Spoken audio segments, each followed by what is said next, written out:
it means good news. And I was the president of the Republic of Burundi. But his name did not always bring good news to Burundi. The one-time rebel leader was born in 1964 in the northern province of Ngozi. After his secondary education, he was admitted at the University of Burundi to study a degree in physical education and sports. On his graduation, he took up his first job teaching physical education at various secondary schools. At one point, he was a football coach. Normally, since I am a young boy, I was always playing soccer. After I became also a famous soccer player in the team here in Bujumbura, the secondary school, and also I became a coach of the second team here in Bujumbura.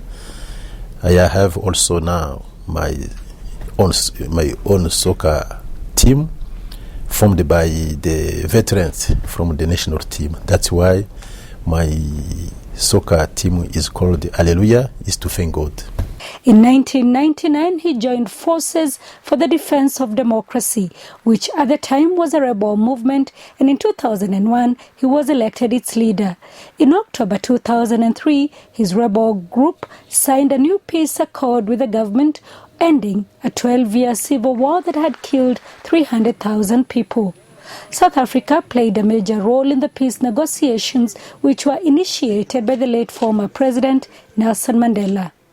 He was elected by lawmakers and inaugurated as president in 2005 after promising peace.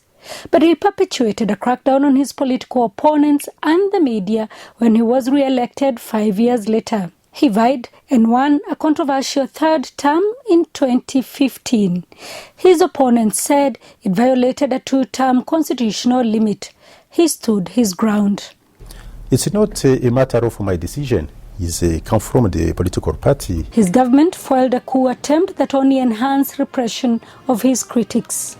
The West differed with his style of leadership, and in 2016, donors cut aid, leading to economic ruin. To boost its coffers, the country sent its troops on peacekeeping missions across Africa. The most notable, the African Union peacekeeping mission in Somalia, AMISOM, where the African Union paid Burundi about $18 million per quarter. We have security. We are helping other countries, Somalia, Central Africa, Ivory Coast. In 2018, Burundians voted in a referendum that cleared the way for Nkurunziza to stay in power until 2034. But in the same year, he announced that he would step down this year. He was a born-again Christian. I am also a born-again. My wife is a pastor, and he is always in the church. Indeed, Burundi failed to take stringent measures against COVID-19 and expelled the World Health Organization officials working on the disease from the country, weeks after his wife was airlifted to Nairobi for treatment after she contracted the disease. Nkurunziza always said his country had divine protection from the disease. He leaves behind a wife and 5 children. Sarah Kimani, SABC News, Kenya.